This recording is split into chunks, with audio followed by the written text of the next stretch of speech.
little bit, but they finally found a rhythm on it, and Jamal finished the game off in dramatic fashion.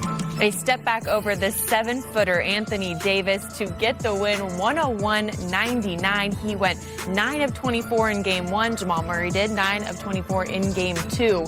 We heard a little bit post-game, guys. He just said how much his teammates said, keep shooting it, keep shooting it. All he kept saying was, I'm going to find you guys.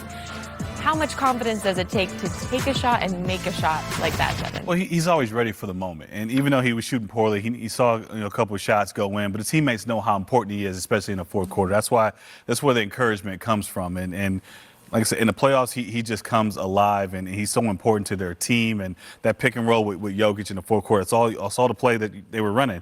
And regardless of, you continue to get good shots.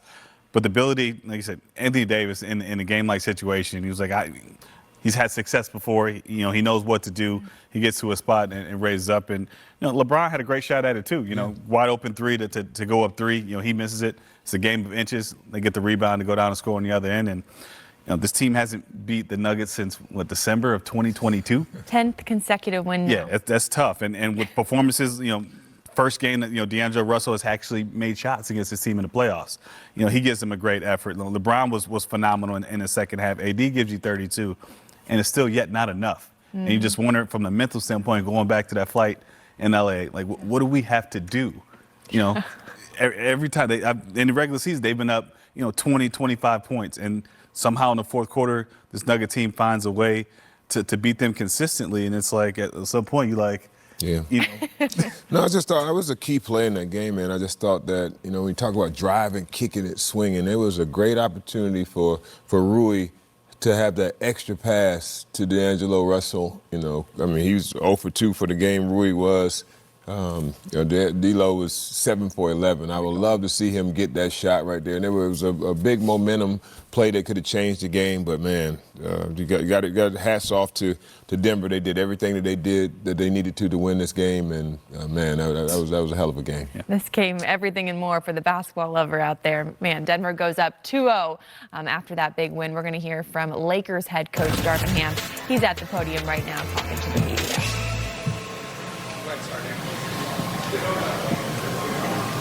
Darvin, I guess let's start with the last sequence. LeBron gets loose and gets a really good look, and then just take me through what you saw from there. They came down and they wanted to get their 2 best players in action, which they did, and Jamal Murray hit a tough shot. AD fading away the baseline to his right. AD outstretched arm, great contest. Kid hit a tough shot. You guys now 2 games in a row offensively in the second half. They've turned up. They've gone to a different place defensively. What weren't you guys able to get to against their adjustments, and what needs to change moving forwards for you guys second half? Once we watch the game, we'll figure that out. Again, we played a solid basketball game defensively through 3 quarters. That's a tough team. Like you gotta come with it. You can't take any possession off. Ball gets knocked around, falls into Michael Porter Jr.'s hands. He hits a big 3 for them. So we got to be on deck at all times versus this ball club. Offensively, we got some good stuff. Bron had it going. D'Lo had it going from 3. We'll be better from this. Definitely be better from it. But they did what they were supposed to do. They held serve. Again, it's not the first to 1, 2, or 3. It's the first to 4. We just got to go home and do the same, starting with game 3. Darvin, this was about, obviously, as heartbreaking of a loss as you can kind of have with the buzzer beater. And you've been on the other side of that, I'm sure, other times in your career. What's the key to bouncing back in the next 72 hours and kind of just wiping the slate with this one? Making it about the work and knowing that you still have abundance of life. You still have an abundance of life. But we got to make it about the work and keep it about the work. It's tough. Some tough calls, some tough non-calls. But, you can't use any of that as an excuse. You got to go out there and be ready to make plays, whether the whistle gets blown or not. It's getting real tricky. Go through the season, games being officiated one way, and then you get in the playoffs, and then it's like, I guess it's left to the interpretation of the 3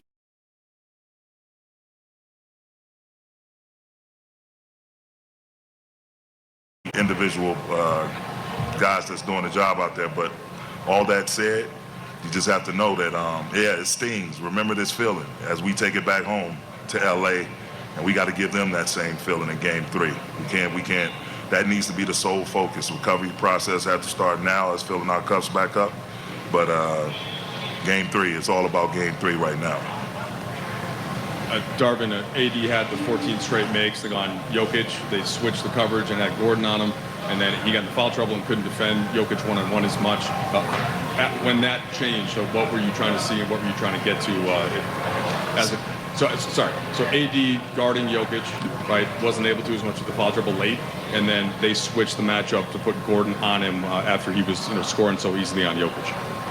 Yeah, they're just trying to, but I feel like Aaron Gordon is their best defender, along with KCP, but especially along the front line. So, they did what we did.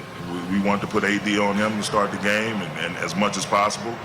He wasn't allowed to.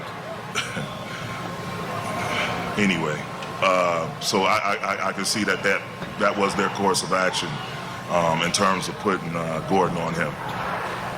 As much as this game stings, how helpful was it to see D'Lo have the game that he had, making 7 threes and getting out the slump he's been in against this specific team over the past year or so?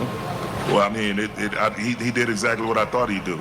He had a tough shooting night Game 1. He went back to the drawing board, put his work in, came out firing away tonight. It's a tough one to come up on the short end of the stick with because of that performance that he had beyond three-point line. But it's playoff basketball, man. You separate yourself by doing it over and over and over again. But then AD, you having to sub him out because he had the foul trouble. Where do you think the offensive shifted for you guys? When you had the 68-48 lead, there was a lot of flow, and then from there, even in the fourth, a lot of the stuff you got was kind of individual play from LeBron, individual play from AR.